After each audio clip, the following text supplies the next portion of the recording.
কে পারে বুঝিতে তোমার শান। শ্রদ্ধেয় সুযোগ্য আজকের সভার সভাপতি, উপস্থিত সামনে আমার দিনদার ইমানদার মুমিন ভাই সকল ও পর্দা থেকে শুননেওয়ালি মুমিনা মা ও বোনেরা, প্রশংসা আল্লাহর, গুণগান গুণকীর্তন স্তব স্তুতি ভালোবাসা তকদির হায়াত মওত রুজি জান্নাত জাহান্নাম পুলসেরাত সবকিছুর মালিক আল্লাহ, যে মহান মুনিব আহকামুল হাকিমিন আজকে আমাদেরকে বিভিন্ন এলাকা না থাকতে ঠান্ডা বিভিন্ন এলাকা গোত্র বংশ জাতি ধর্ম বয়স বর্ণ নির্বিশেষে এক মসজিদ কেন্দ্রিক আয়োজিত মাহফিলে হাজির করেছেন। এর জন্য আমরা শুকরিয়া করি আলহামদুলিল্লাহ। দরুদ ও সালাম বর্ষিত হোক আখিরি পয়গম্বর নবী মুহাম্মদুর রাসূলুল্লাহ সাল্লাল্লাহু আলাইহি ওয়াসাল্লামের উপর। আল্লাহুম্মা আমিন, আল্লাহুম্মা সাল্লি আলাই, আল্লাহুম্মা বারিক আলাই। মোহতারাম ভাই, আজিজ ও বুজুর্গ দোস্ত, আমি আমার বক্তব্য শুরু করার আগে আপনাদের সামনে আমি কয়েকটি কোরআনের আয়াত পড়েছি এবং হাদিসে নববী থেকে একটা হাদিস পেশ করেছি, যেগুলোকে সামনে রেখে খুব স্বল্প সময়ে কয়েকটি কথা বলবো বলে নিয়ত করেছি। ইনশাআল্লাহ ওমা তৌফিকে ইল্লা বিল্লাহি আলাইহি তাওয়াক্কালতু ওয়া ইলাইহি উনীব। তবে আমি বক্তব্য শুরু করার আগে দুটি কাজ করে নি, আপনারা একটু ধ্যান দেবেন। এরা কেন দাঁড়িয়ে আছে একটু জিজ্ঞেস করে নি, কারণ আমার পাশেই দাঁড়িয়ে আছে, হয়তো বা আমি ওদের কাছে ঋণী আছি, পয়সা টয়সা পাবে, নামলে পয়সাটা নেবে, এই জন্য দাঁড়িয়ে আছে নাকি। ওদিকে যাবে না, সোজা হাঁটবে, সোজা হাঁটবে, কারণ যে কটা এখানে দাঁড়িয়ে ছিল কেটে পড়েছে, একজনও বসছে না। জি ভাই বসেন, আপনারা একটু কাছে আসেন, আমার দিল চাইছে আপনারা আমার কাছে হন। ফাঁকা ফাঁকা লাগছে, এখানটাতে কিছু মাল দেওয়া দরকার। আসেন, আপনারা সামনে আসেন, সামনে আসলে এমনি লোক কম। আবার এত রাত কেন করলেন? এগুলো জালসা 11টায়, সব জালসা 11টায় শেষ হচ্ছে। নদিয়াতে আপনাদের যা লোক আর 50 গুণ লোক, এই মাঠে জায়গাই হবে না। 11টায় শেষ হলো, কারণ এখন শীতটা খুব জাঁকিয়ে উঠেছে। সব মানুষ কথাগুলো শুনতে পেল না, বাড়ি চলে গেল। বয়স্ক মানুষ, অসুস্থ মানুষ, যারা ভেবেছিল খানিক দুটা কথা শুনবো, পেল না, চলে গেল। কারণ শরীর তো আর মানবে না এত চাপ শীতকে নিতে, বিধায় তারা চলে গেছে। যে কয়জন বসে আছে কষ্ট করি আছে, বাপজি আপনার সামনে জায়গা ফাঁকা, ওটা পুরা করেন। উঠেন বাপ সোনা, কত মহব্বত করে কথা বলছি, আপনারা উঠেন, উঠেন। মা বোন একটু ধৈর্য ধরেন। ওইখানে ছেলেগুলো বাবা চলে এসো, ভিতরে এসো, ভালো লাগবে। সোনামানি, আল্লাহ আমাদেরকে বলা এবং শোনার থেকে বুঝার তৌফিক দান করুন।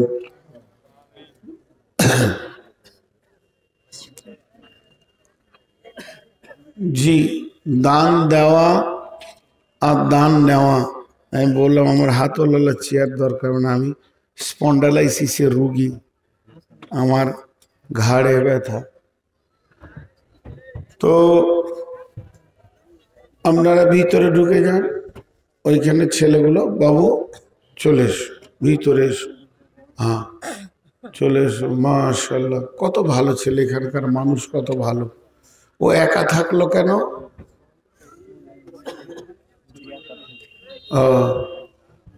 ঠিক আছে, আমরা সকলে একবার বলি আলহামদুলিল্লাহ। জি, হাসি কান্নার পালা। আজকে আমি আপনাদের সামনে যে হাদিসটা পড়েছি সেটাই হচ্ছে মেন বক্তব্যের বিষয়। মা বোনেরা ধীরে ধীরে চলে যাচ্ছে, কারণ অত্যন্ত শীত। তাদের বাড়ির লোক বাড়িতে চলে গেছে, তারা যেতে বাধ্য। আর জালসাটা হচ্ছে 20 তারিখে, মানে আমার হাতে সময় মাত্র 1 ঘন্টা আছে। তো 1 ঘন্টার মধ্যে আমি যতটুকু পারবো আপনাদেরকে দিব ইনশাআল্লাহ। কিয়ামত হবে, আমি কিয়ামতের কথা বলবো না। গতকালকে আমার বক্তব্যের বিষয় ছিল কিয়ামতের মাঠটা কি অবস্থা হবে, আর সেখানে মানুষ কিভাবে দাঁড়িয়ে থাকবে। তাদের কাছে একটার পর একটা নোটিশ পৌঁছাবে আল্লাহর কাছ থেকে, সেইগুলো কিভাবে পৌঁছাবে, আর তারা সেইগুলোকে আল্লাহর কাছে এসে কিভাবে জবাবদিহি করবে। এই দৃশ্যটা গতকালকে আমার বক্তব্যের বিষয়বস্তু ছিল। ইটাহারে গ্রামটার নাম কচুয়া। আজকে আপনাদের সামনে তার পূর্বের লক্ষণ, মানে মুমূর্ষ পৃথিবীর লক্ষণটা আপনাদের সামনে তুলে ধরছি।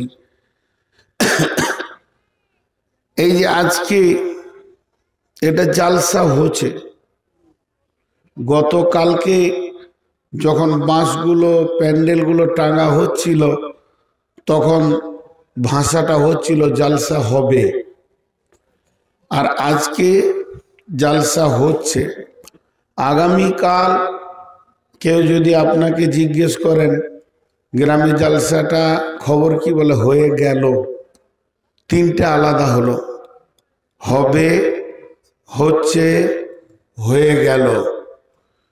তো কিয়ামত হচ্ছে শুরু, স্টার্ট।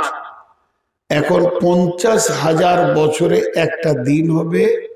তো কিয়ামত কদিন হবে এই নিয়ে আবার মুফাসসিরিনদের মধ্যে মতান্তর এসেছে। কিয়ামত হবে 3 দিন, 7 দিন, 1 দিন। তো 1 দিনটাই বেশি মজবুত।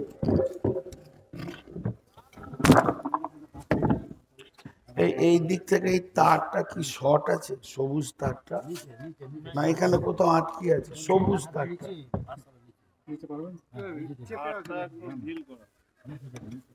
ইয়ং ছেলে কথা বুঝে কম। হ্যাঁ, আরে বাপ, এই বয়সে যদি কথা বুঝে কম তাহলে বউ হ্যাঁ তো ডান দিকে বাঁ দিকে তাকাচ্ছ কি? তো বউ নিয়ে সংসার করবি কি করে রে বাপ?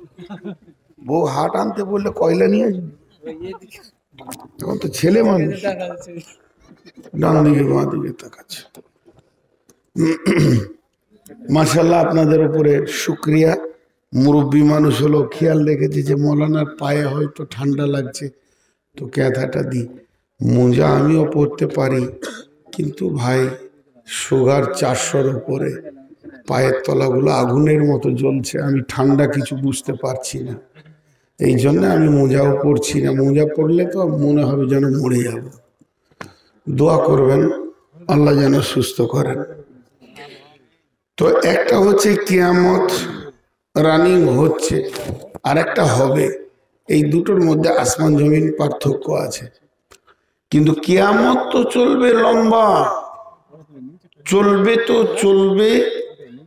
একদিনও যদি হয় তো পৃথিবীর 50,000টা বছর লাগবে, তবেই কিয়ামতটা হবে। এখন যে জালসাটা হলো, আমার আগে ছিলেন মতিউর রহমান উমরি, তার আগে ছিলেন আব্দুস শাকুর, তার আগে কে ছিলেন আমি আর জানি না। এইভাবে কিন্তু এটা যখন শুরু হলো তখন বিসমিল্লা দিয়ে বাচ্চা ছেলে তো হোক কেউ হোক একটা গজল কিরাত বলেছে। তো কিয়ামতের স্তরগুলো আস্তে আস্তে বাড়বে। সূর্য যখন প্রথম উঠে সেই তাপটা থাকে না, যদিও গ্রীষ্মকাল। যখন ও আস্তে আস্তে উঠতে থাকে ওর প্রখরতা খুব বাড়তে থাকে। তো কিয়ামত শুরু হবে ধীরে ধীরে ধীরে ধীরে। এখন বিশ্ব নবীকে নানানভাবে প্রশ্ন করা হতো, বিভ্রান্ত করা হতো, বিভ্রান্ত। যেমন একটা কথা বলি, ডিটেকটিভ, এটা ইংরেজি ভাষা, ডিটেকটিভ এটা একটা পড়াশোনা। কেউ আর্টস পড়ে, কেউ কমার্স পড়ে, কেউ সায়েন্স পড়ে, কেউ আবার ল পড়ে। ল মানে আইন, উকিল হবে। এইভাবে পড়াশোনার এমডি আছে, বিজনেস ক্লাস কেউ পড়াশোনা করে। এইভাবে পড়াশোনা, হোটেল ম্যানেজমেন্ট নিয়ে পড়াশোনা হয়। যত রকম পড়াশোনা আছে তার মধ্যে যারা খুব মেধা ছেলে তাদেরকে ডিটেকটিভ পড়তে দেওয়া হয়। কেন দেওয়া হয়?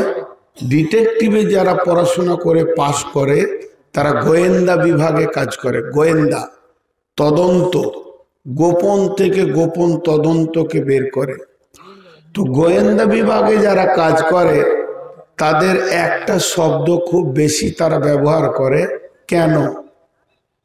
হিন্দিতে কিউ, বাংলাতে কেন। একটা মার্ডার হলো, কেন হলো? তো আপনার নামটা কেসে দিয়ে দিয়েছে, তুমি ছিলে কেন? বলে আমি মাঠ গিয়েছিলাম। তখনই মাঠ গেলে কেন? সকালে মার্ডার হলো, তুমি বিকালে মাঠ গেলে না কেন? ওই টাইমে গেলে কেন?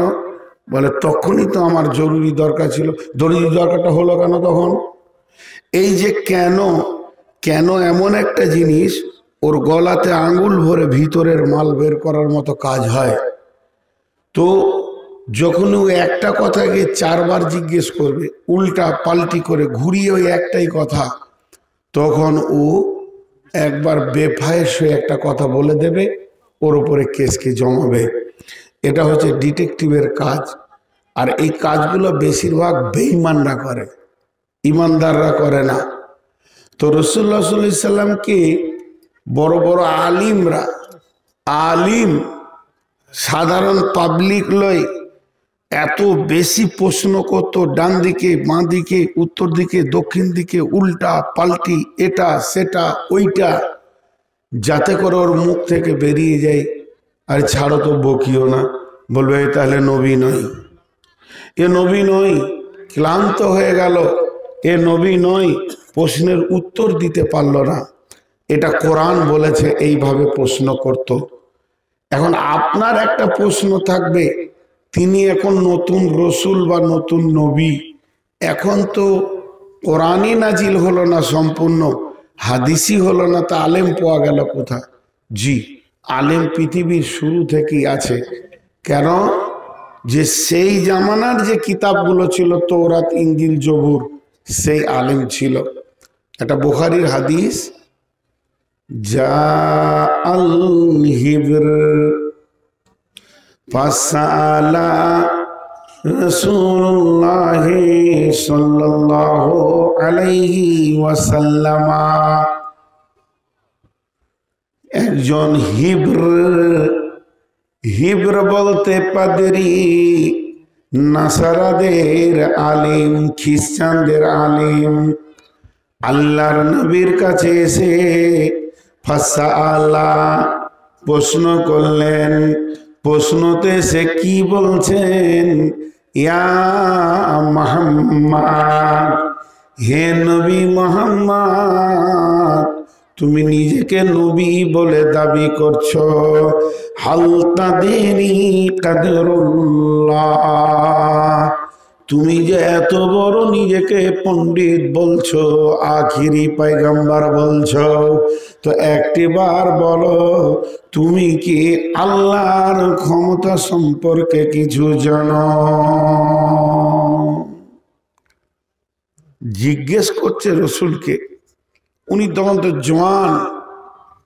বিশ্বনবী শুরু করলেন বলতে, সূরা জুমারের আয়াতগুলো পড়তে শুরু করলেন।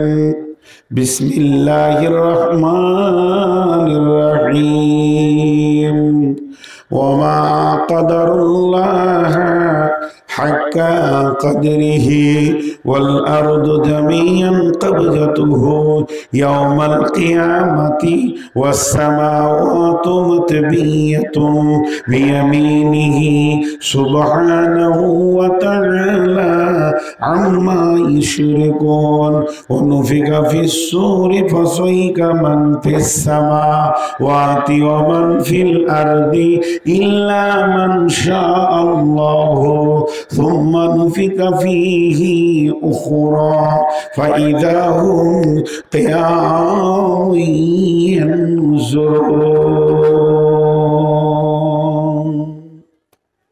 এই আয়াতগুলো যখন পরপর পড়তে শুরু করেছে তখন ওর চোখ চরক কাজ কি বলছে রে হ্যাঁ আমরা বুড়িয়ে গেলাম এই ক্ষমতার ব্যাপারটা জানাই ছিল না আর এই কি বলছে একটা জোয়ান ছেলে আল্লাহর ক্ষমতা সম্পর্কে এত কথা জানে তো অবাক হয়ে গেল কিন্তু ও গাধার হুঁশ ছিল না যেটা পাইপ হতে পারে কিন্তু কানেক্ট আছে মহাসমুদ্রের সঙ্গে এ পানি শেষ হবে না নবী মুহাম্মদ 40-42 বছরের যুবক হতে পারে কিন্তু এর কানেক্ট আছে স্বয়ং আল্লাহর সঙ্গে এ গাধার সে হুঁশ ছিল না তো অবাক হয়ে গেল তো বন্ধু আবার একটা প্রশ্ন ওয়ায়াকুলুনা মাতা হাযাল ওয়াদু ইন কুনতুম সাদিকিন নবীজি আপনাকে বলছে এই সাবধান কিয়ামত হবে আরে ভাই সাবধান ও আল্লাহর গোলাম সাবধান আমার উম্মত সাবধান কিয়ামত আসছে বিচার হবে সেদিন বিচার দিতে হবে এই যে প্রচারটা করছে এরই মাঝে ওই বেঈমানরা এসে প্রশ্ন করছে কি হে নবী মুহাম্মদ তুমি যদি সত্য নবী হও তাহলে বলো ওই দিনটা কবে হবে তার নির্দিষ্ট দিনকে আমাদেরকে বলে দাও ওয়ায়াকুলুনা মাতা হাযাল ওয়াদু ইন কুনতুম সাদিকিন হে নবী মুহাম্মদ তুমি সত্য নবী যদি হও সেই আল্লাহর ওয়াদার দিনটা ধ্বংসের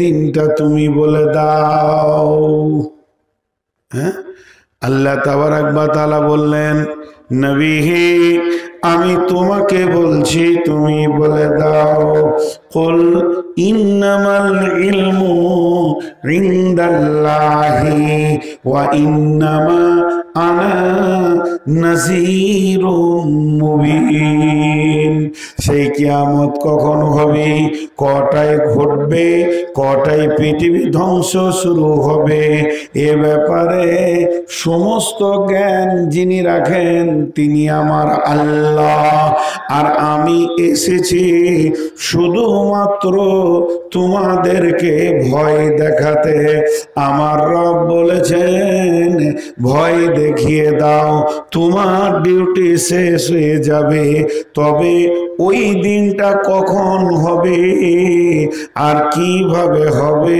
সেটা আমার রব জানে পৃথিবীর কাউকে জানেনি আর এই ব্যাপারটা কেউই জানে না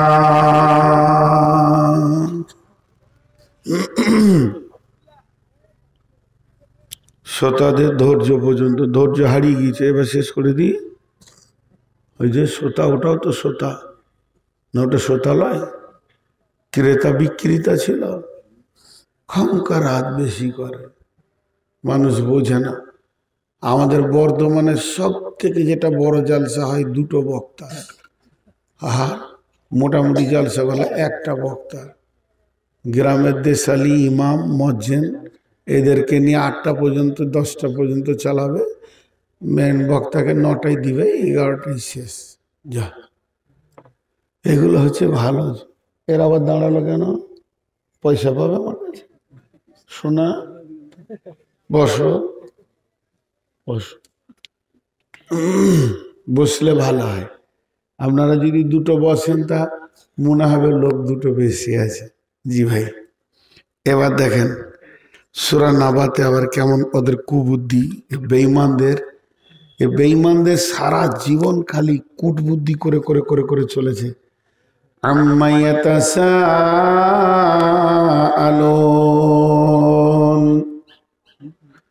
আল্লাহ তার নবীকে জিজ্ঞাসা করছেন, নবী হে কোন জিনিসের বারে, কোন বিষয়ের ব্যাপারে তোমাকে প্রশ্ন করা হচ্ছে?